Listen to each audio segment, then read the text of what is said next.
ఓం నమో వెంకటేశాయ. ఈ ప్రపంచంలో ధనం ఉండొచ్చు, బలం ఉండొచ్చు. ఓం నమో జింబయ్యదప్పో మనాయ దావండా.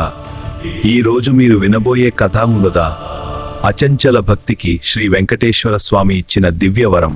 ఈరోజు మీరు వినబోయే కథ ఒక పేద బ్రాహ్మణుడి అచంచల భక్తికి శ్రీ వెంకటేశ్వర స్వామి ఇచ్చిన దివ్యవరం. గోవింద గోవింద గోవింద గోవింద గోవింద హరే రామ గోవింద గోవింద నామం హరే గోవింద. ఒక చిన్న గ్రామం, అందులో రామయ్య అనే ఒక పేద బ్రాహ్మణుడు. ఇంటి పేరు తప్ప చేతిలో సంపద ఏమీ లేదు, కానీ అతని హృదయం మొత్తం గోవిందనామస్మరణ నిండిపోయింది. గోవింద గోవింద, నా శ్వాస ఉన్నంత వరకు నీ నామమే నా జీవితం స్వామి. ఒక అమావాస్య రాత్రి రామయ్య కలలో శ్రీ వెంకటేశ్వర స్వామి నిలువు నామాలతో ప్రత్యక్షమయ్యారు. రామయ్య, నీ భక్తి నన్ను చేరింది. భయపెడితే నన్ను దర్శించడానికి బయలుదేరు.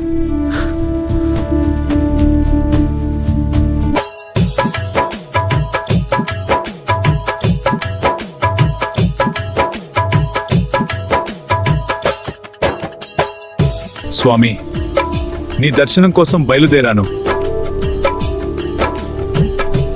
నన్ను వదిలేకు తండ్రి. మధ్యలో భీకరమైన వర్షం, దారి కనిపించదు, శరీరం మొత్తం వణుకుతోంది. అప్పుడు రామయ్య నేలపై కూలబడి, అంతలో ఒక వృద్ధుడు వచ్చి ఆహారమిచ్చి ఒక గొడుగిచ్చి, విశ్వరో కాదు శ్రీ వెంకటేశ్వర స్వామియే, కళ్లలో ఆనందపు కన్నీళ్లుతో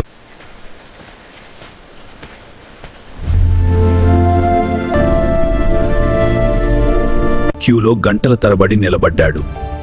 గర్భగుడిలో అడుగు పెట్టగానే ఆ క్షణం విగ్రహం కాదు, ప్రత్యక్షంగా స్వామి దర్శనమిచ్చారు.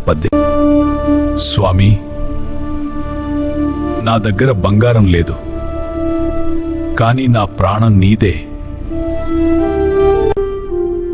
రామయ్య, నాకు ధనం అక్కర్లేదు, నిజమైన భక్తి చాలురా. స్వామి దర్శనం అంటే కళ్ళతో చూడటం కాదు, హృదయంతో అనుభవించడం. ఈ కథ మనకు చెప్పే నీతి, నిజమైన భక్తి ఉంటే దేవుడు మన వెంటే నడుస్తాడు. గోవింద నామం పలికితే మన జీవితం మారిపోతుంది. ఈ కథ మనకు చెప్పే నీతి, నిజమైన భక్తి ఉంటే దేవుడు మన వెంటే నడుస్తాడు. గోవింద నామం పలికితే మన జీవితం మారిపోతుంది. ఓం శాంతి శాంతి, ఓం శాంతి శాంతి, ఓం శాంతి శాంతి.